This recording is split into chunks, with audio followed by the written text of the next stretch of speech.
In 1998, Professor Mueller conducted a groundbreaking experiment at Columbia University to investigate the impact of praise on motivation and behavior. This fascinating study involved a group of fifth graders and divided into two groups.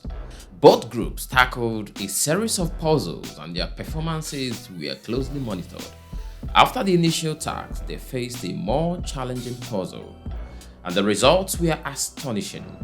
The first group, who received effort-based praise, persisted longer on the challenging puzzle, demonstrating greater intrinsic motivation and were more likely to choose additional challenges. And the second group, who were praised for innate ability, showed less persistent and decreased intrinsic motivation and had a tendency to avoid challenges.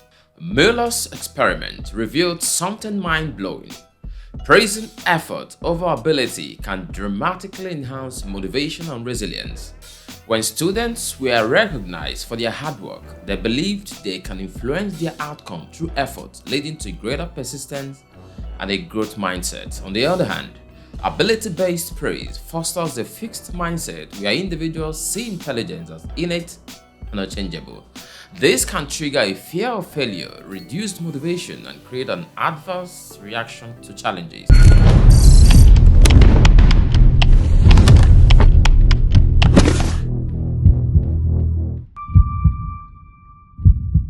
Hello friends, if you find value in this video, share it with someone who needs to hear this message, give it a thumbs up, and subscribe for more insight that could transform the way you approach personal and professional growth. Okay, so what does this mean for you? It boils down to a powerful psychological concept called the locus of control.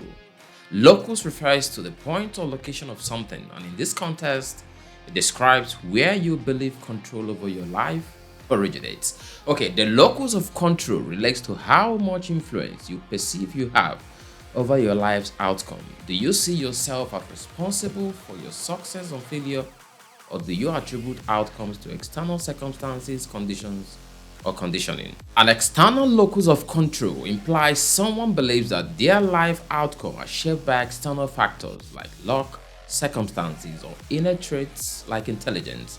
Think about those students in the experiment who were praised for being smart. They internalized the belief that their success stemmed from something they couldn't control, which is their inherent intelligence. When you equate success with unchangeable traits, it becomes daunting to take risks or challenge yourself. Why? Because failure feels like a personal attack on your identity, something you have no power to change. That's why the smart students spend less time on tough puzzles. They fear damaging their smart labels. Their motivation fades because they felt success was out of their hands. In contrast, the students praised for their hard work developed what's known as the internal locus of control. This means they believe that their own effort, choices, and actions were responsible for their successes. Imagine the empowerment in such a belief. When you know you are in control of your outcome, challenges transform from becoming intimidating obstacle into exciting opportunities. You see a difficult puzzles and think, I can solve this if I work hard enough, and truly your effort really matters. These students were motivated because they recognized their hard work as the key to their success. They tackled tougher puzzles with enthusiasm, investing time in solving them because they understood that their effort made a difference. Most importantly, they enjoyed the process. When you believe you are in control of your progress, every challenge feels invigorating. Each small victory boosts your confidence, reinforcing the idea that your hard work is paying off. I saw this principle in action while leading a high turnover door-to-door sales team.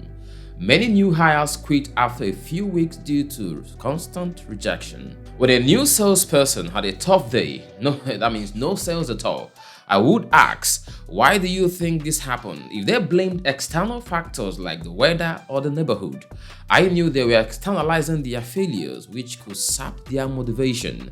But those who took ownership of their circumstances, recognizing that their effort impacted their result, persevered. They kept knocking on doors because they believed that their hard work would eventually pay off. And so, why does this all matter?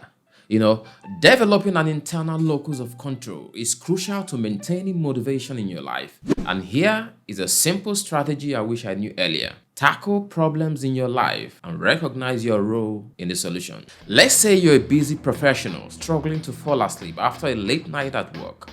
You find yourself staring at the ceiling, unable to unwind, and as the hours tick by, your anxiety about lack of sleep grows. Instead of feeling powerless, what if you decide to take small, actionable steps to improve your sleep? You research effective strategies and learn about the importance of sleep hygiene, practices that promote better rest, and you commit to trying a few changes. You start getting outside during the day, exposing yourself to natural light to help regulate your internal clock. You reserve your bed solely for sleep, no more late night walks or social media scrolling.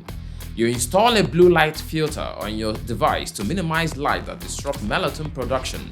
After a few days of implementing these changes, something remarkable happens. You start falling asleep 15 minutes faster. It may seem like a small shift, but it's significant. You are just getting more rest and waking up feeling refreshed. And here is the pivotal moment. When you notice this improvement, don't downplay it. Resist the urge to think, oh, I just got lucky. Maybe it's just a fluke. Celebrate your effort. Acknowledge that this positive change occurred because of the choices you made. Don't dismiss your success. Own it.